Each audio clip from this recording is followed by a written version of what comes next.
Here's Greta. Do Caylee Anthony's grandparents hold out any hope that their granddaughter is alive? The grandparents' lawyer in a statement today. They continue to be optimistic, and they will. Until there's a positive identification, they're not going to give up hope. None of us are. But the tragedy of it is, and I've said this before, that is somebody's child. Whether it's the Anthonys or somebody else's, it's a bad situation all the way around. They're realistic about the probability that it's Caylee, but they pray that it's not. Florida prosecutor Pam Bondi and criminal defense attorney Jeff Brown join us in Florida. Jeff, I'll go to you because you're the defense lawyer. I suppose that the reason why they're being so careful and trying to find every little piece of evidence that there might be out there is so that defense lawyer doesn't, in the trial, try to poke holes and say, what a shoddy, crummy investigation, and that must be reasonable doubt.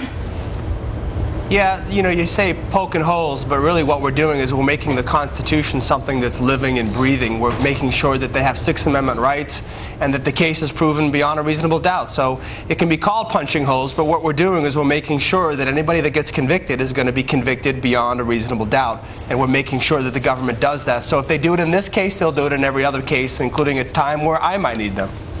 Pam, I hope not. I hope you don't need a lawyer. Yeah, I was going to say that. Go ahead. I'll let you there. Pam, in Florida, do you get to actually, in a criminal case, depose people so that you can actually find out, like what Dr. Henry Lee has to say for the defense? Do you get to ask questions like that before the trial? Yes, Florida has very liberal discovery laws, Greta, and we absolutely do. Prosecutors, they'll get to question Dr. Lee. They'll get to see any reports Dr. Lee's written.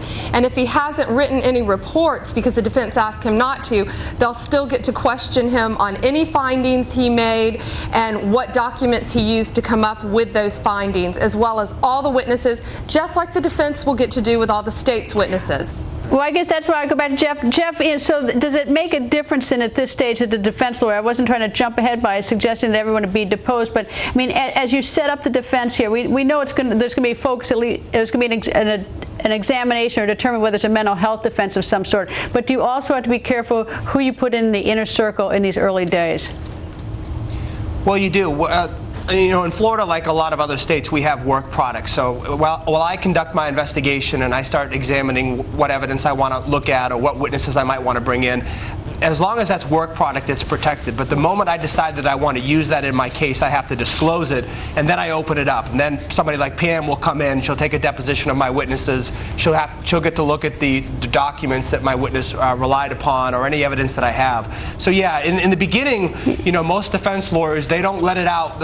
In other words, they don't let the witnesses out or the documents out. We kind of keep it all close at hand and kind of wait to see where we're going with the defense and what we want to disclose and what we want to use at trial, and then we come forward. And Greta, an example of this in this case, an example of this will probably be mental experts. They'll probably have numerous psychiatrists come in and examine her, right. And if those results aren't favorable to them, they will not be disclosed to the prosecution. Yeah, that's work product, right? All right, now let me ask a question about I assume, and I'm jumping ahead, I'm assuming it's Caylee Anthony's bones, I'm assuming it's a mental health defense, I'm assuming it's an insanity. I don't know if any of those ultimately be true, but in Florida, is the insanity defense such that a person who's insane is someone who doesn't, quote, appreciate the wrongfulness of his conduct? Is that the standard in Florida?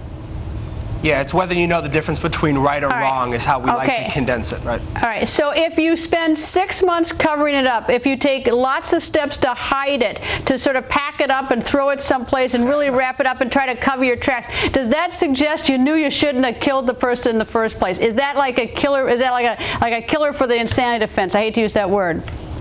Absolutely. I don't see any way that the insanity defense will fly in this case.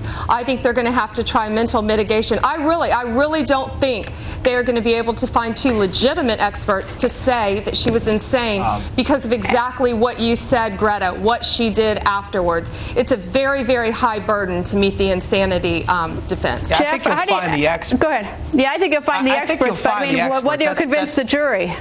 Right. credible experts. Right. And I've made this distinction. I do think that they'll find the experts. I don't think that a jury will pay any weight to that because of the nature of this crime, the nature of her lies, the fact that it's an adorable child, it's her mother.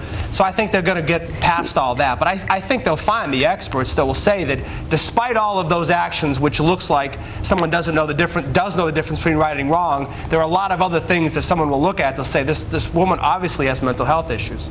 I don't think insanity defense. we got to go. I'm sorry, but to I go don't with think insanity. Yeah, go ahead. They would have to concede her guilt, and I don't think they're ready to do that.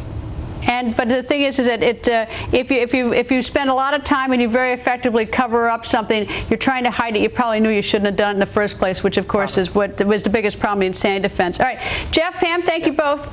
Up next.